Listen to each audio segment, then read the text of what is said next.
Hey my friends, welcome back to this episode of A Sexy Confident Life. I am always here to engage with you and share different strategies, different principles, different practices and habits that really help us live our best life, live our high performance life. And today is all about what the F.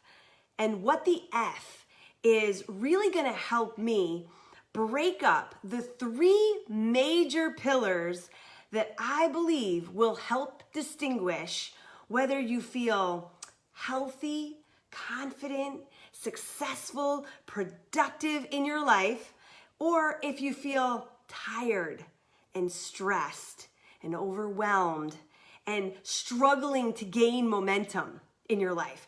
There's two different kinds of ways to live our life and to build our reality.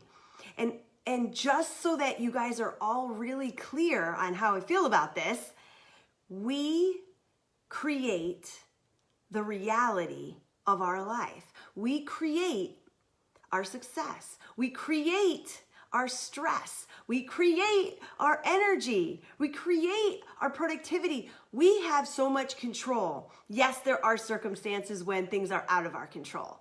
When tragedies happen, when really extremes in our life spiral out of control and we need extra outside influences to help us. Yes, but for the majority of the time in your life, don't you think that most of the things that are happening on a day-to-day basis are within your control?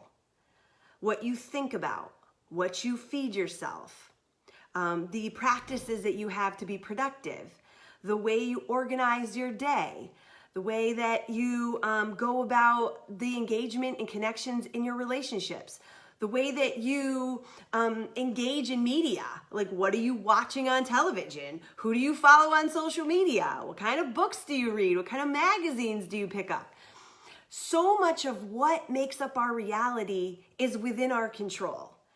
And as now a new mom and also a passionate entrepreneur, I'm not just like, oh, well, you know what? Now baby's here. I got to drop everything because I got to take care of my kid. And that might be the reality for some people, but for me, I'm going to adjust my reality so that I can still fit in the things that I care about. That is so important to me, you guys. And so when I was doing the work on myself and I said, well, what the hell am I gonna do to keep doing the things I've been doing in my life that I love, but now I've got another responsibility that I love and I gotta make it all work. I gotta fit it all in. So what I decided to do was look at life and say, what are those three pillars I gotta focus on in order for me to continue progressing and keep momentum in my life and keep feeling really good? I want you to ask yourself that same thing and say, what the F? How is my fitness? How is my focus? And how is my future? Because those are the three F's I want to break down for you guys. I want to talk about what they are, why they're important, and how you have control over how well you live into those three pillars, how well you are establishing the roots and the foundation of those pillars so that you can be a successful, healthy, confident, strong, sexy, confident mama. I think that's so important. Okay, so fitness. Let's jump right into this first pillar because, I have this conversation very often and you know that I jump into talking about fitness, but fitness for me in this sense as a core pillar has everything to do with not just your physical health, but your mental health, your stress, your energy, your strength, your stamina, your metabolic health, your digestive health, everything that makes up your fitness is physical, mental, spiritual. It's like body, mind, and spirit. If we're stressed and we're always feeling overwhelmed and we're tired and our body feels weak, we're not taking care of ourselves. We're not maintaining a strong level of fitness, right? And that pillar, when that is weak, that is going to cripple us from being able to do the things that we want to do. If I didn't take such good care of my body, mind, and my spirit, and I was always tired, stressed, and feeling weak, I wouldn't be able to be taking care of a newborn baby and shooting podcasts and going to masterminds and getting my blog and newsletter written and maintaining relationships with clients and running a high performance coaching club and doing all the things that I love to do. I know there's so many things that you love to do, but sometimes it gets really hard to sustain that momentum in whatever it is you love doing because you're not taking care of your fitness. Am I right? What is it right now that you would have to do to be your healthiest? Body, mind, and spirit. What is it that you need more of or less of? Right? It's like, do you need more energy? Do you need less stress? Less overwhelm? Do you need more strength and stamina to get through the day? Think about what you're doing right now in your life to have a strong level of fitness. Because if that's lacking, my friend, it's going to be very hard to be a successful woman, especially if you're a mother. And I know all the moms out there that don't have time. I'm feeling you. I know the pain. So that brings me to pillar number 2, and that is focus. This is why it is so important to really think about your priorities, your schedule, how you organize your day, how you run your freaking house. How do you manage everything that you've got to do? Is it random? Is it when it gets done, it gets done? Is it a to-do list that's longer than freaking anything and there's just no way you ever complete that to-do list? And so you never really even look at it, you just keep adding to it? What are the needle movers in your life that have to get done first? Do you set those priorities and needle movers up the list so that it's not just busy work, right? Because busy work isn't productive work all the time, right? There's a lot of things I got to do, like little things, like I got to do laundry, I got to make dinner, I've got to feed the baby, I've got to, clean my room, I've got to organize my desk, I've got to write a blog, I've got to shoot a podcast, I got to host a call, I got to meet with my team. So if you have a lot of stuff going on and you're very busy, have you figured out how to manage your schedule, organize your day so that you're doing the important things first? Because I tell you, sometimes it gets really frustrating when you finish your day and you lay down and you think about everything you didn't get done. You think about everything that still is left to do versus everything you did get done. Any one or two big things that you completed. That feeling of completion is like a shot of endorphins and oxytocin into your veins. If you're never getting stuff done and it's always like a chip, but it's never like, boom, check, done. And it's stuff that actually matters, you're never getting that shot of accomplishment that gives you that extra boost of fulfillment and energy that you need in order to keep momentum going. So when it comes to focus, you've really got to get control of your schedule. You've got to set your priorities straight. You've got to know what the needle movers are in your life, in your day, so that you can get those needle movers done, checked off. See, I knew today going into my day, because I have a very scheduled process of how I focus on my priorities and my needle movers, right? So I knew going into today, if I only just got my podcast done, it's going to be a good day. It's a great day if I just get my podcast done. So guess what? It's the first thing I did when I had an hour time break while Luca is sleeping. Right? So I know, okay, if I go and I check all my email and I go into all my other tasks and I check social media and I go watch this video and I email this person, I'm not going to get the podcast done first. And that's the most important thing I need to get done today, right? So what about you?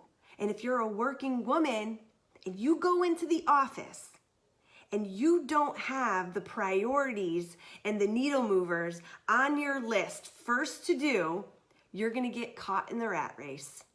You're going to get caught going into, sometimes you got to go into your meetings, but when you're not in your meetings and you're at work and you just got projects to do, what is the biggest thing you got to get done? Are you going to do that first, or are you going to wait till the end of the day when your brain is like on empty and you really just want to focus on getting wrapped up and going home or going to get that glass of vino with friends?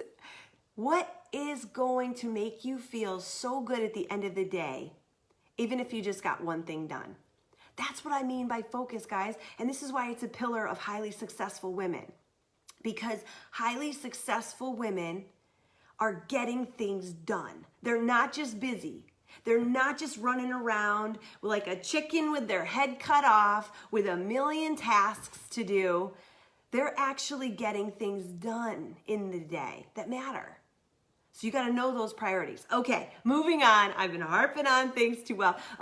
We've got future, okay? And I want to talk about future because this is one that I feel many of us, including myself years ago, before I was a high performance coach, before I did high performance myself, I was not engaged in my goals and dreams as often as I needed to be, right? So it's about keeping your eye on what it is you want to accomplish in your future.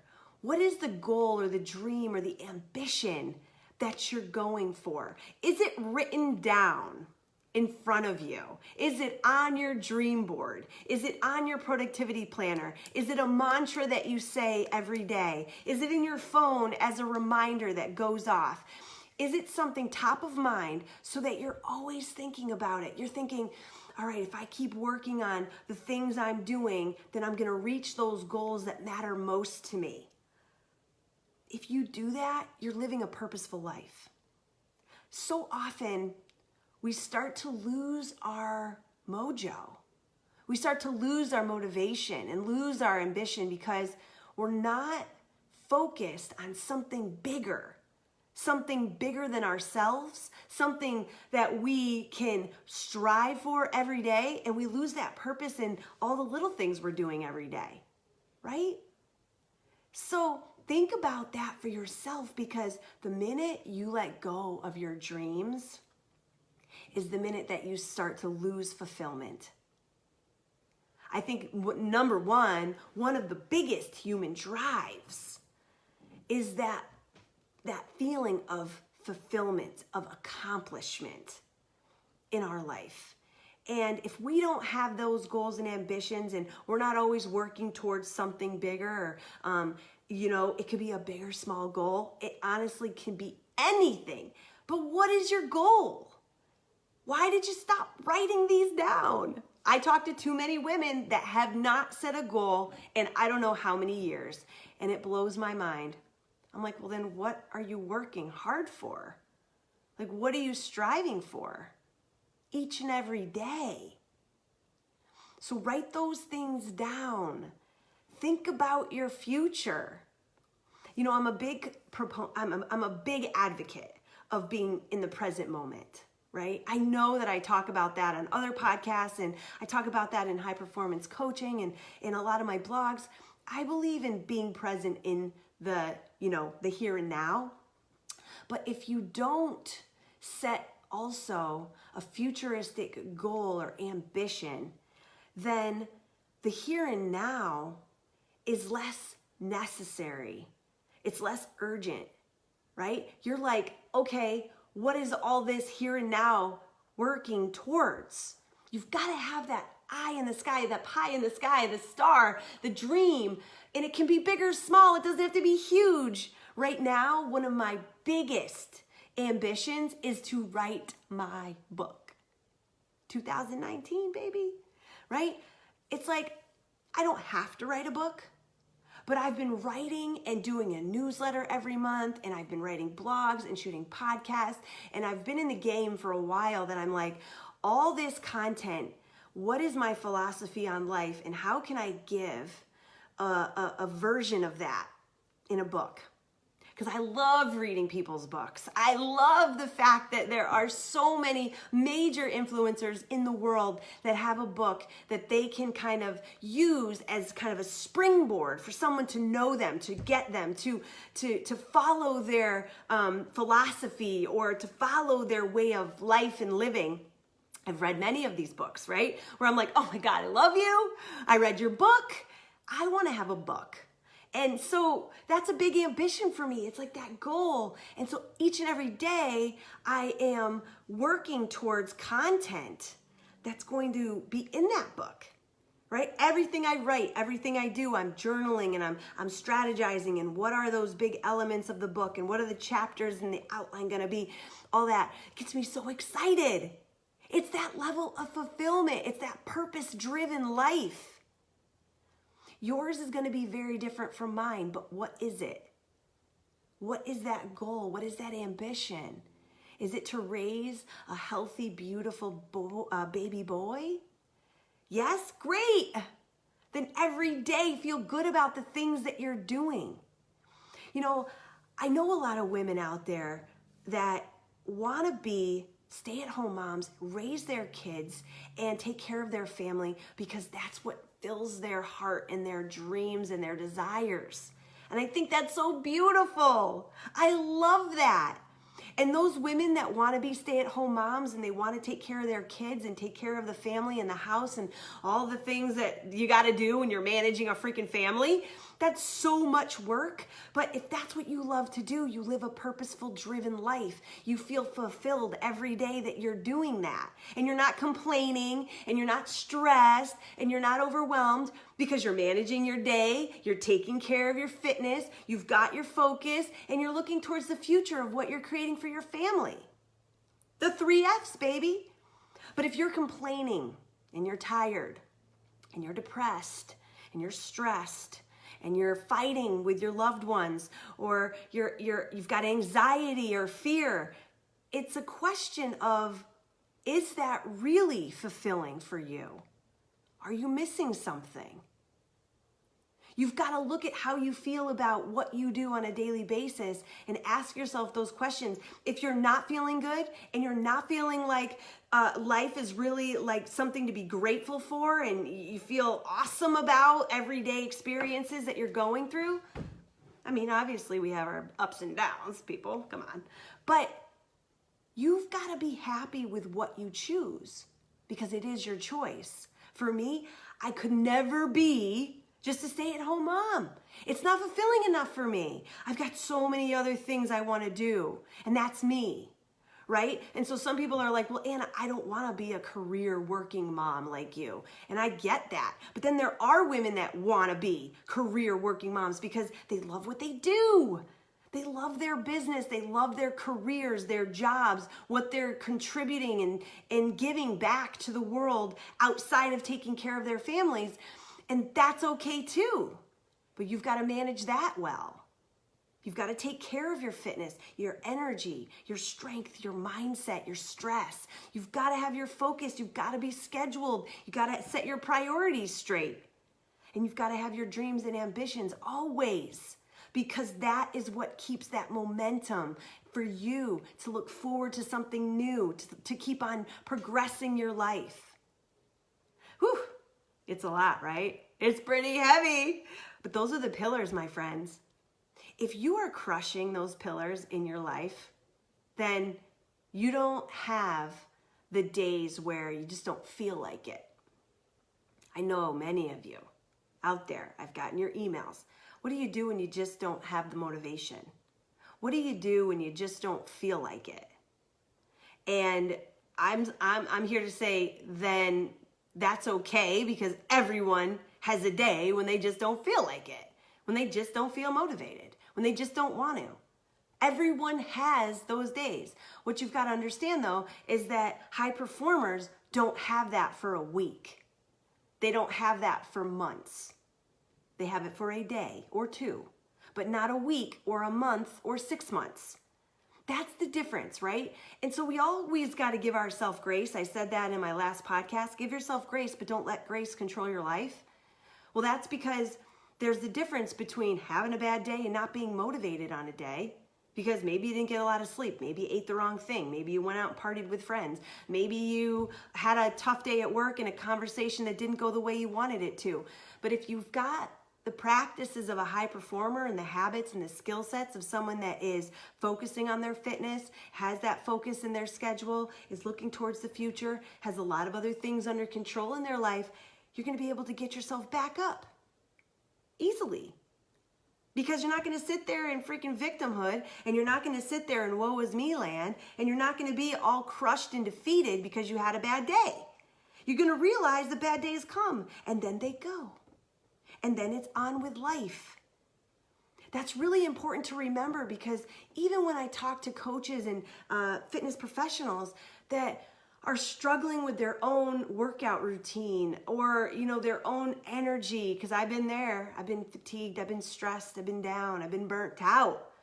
I wasn't implementing high performance habits. I wasn't implementing things that leveled up my energy that I needed to. And so now I say, hey, listen, if you're not really focused on your self-care, mental, emotional, physical, you're going to suffer. It's going to suck you down into this downward spiral of burnout, of stress, of unmotivation, of whatever else might go through your mind, when just fatigue alone is like a poison. It is a poison that can take you down. It will, if you don't do something about it. So even when I promote my energy experiment, where I'm teaching all the different energy habits that I have in my life as a high performance woman, because if you don't have great energy, you're gonna suffer. It's hard to do freaking anything. I think about my mom, who had 6 kids. She worked part-time at one point and went to school part-time. And then when she graduated school, she got a full-time job working the night shift, because she had to still take care of us, and she was a single mom, right? And my mom slept for a few hours in the morning when she got home from work, and then she got up when we came home from school, and she'd sleep a little bit more a few hours before work. And I just remember how much she struggled to do anything. Because when she was up, it was like a fatigue you could just see. You could feel it, And it's like, what kind of life are you living when you're even awake, you're tired, And you can't really do anything really well because you just don't have the ability. And slowly but surely that chips away at your adrenal glands, and it chips away at things like that you had control over before, but now your mental is all foggy because lack of sleep is a poison, right? Lack of energy is a poison. So get it going. I know fitness is my thing. I like to talk a lot about it. But in this case, I'm talking about fitness in so many different ways, right? I'm talking about it in a way that really you've got to get down to all the way to that brain health, physical health, overall health, energy, stress. If you're not meditating and stuff like that, that's fine. But do you go outside and get 10 minutes of fresh air and take a few deep breaths? That's good for brain health too. Doesn't always have to be meditation, but it's got to be something that invigorates you and clears the head and makes you feel like you've got that next charge and you're ready to go. So with those 3 F's, I want you to sit back, do a little bit of journaling, take my advice here on this, and think about how you can enhance each pillar in your life. How can you enhance your fitness? How can you enhance your focus? How can you enhance the future, the dreams, the ambitions that you set for yourself? Are you going to start to set them? Are you going to start to look at them? Are you going to remind yourself of them? Live that purpose-driven life. That's so important. How can you enhance those 3 F's in your life? Because I guarantee when you do, you'll take yourself to that high performance level. You'll live in that new world, in that new reality that you've created for yourself. Because again, going all the way back to what I said in the beginning, you create your own reality. And yes, there are outside influences that can screw it up, that can blow it up, can make it a disaster. But at the end of the day, on a day-to-day basis, most of us have control over what we do, how we think, what we eat, how we organize our day, how we behave. All of those things we do. And that is what creates our reality. So if you want to be successful, create that success by taking care of yourself, setting your priorities, setting up your goals. Go after it, my friends, and you'll be living that high performance, sexy, confident life. I hope to see you next time, and you enjoyed this one. Let me know what you think about it in the comments below. I'll talk to you guys soon. Peace out.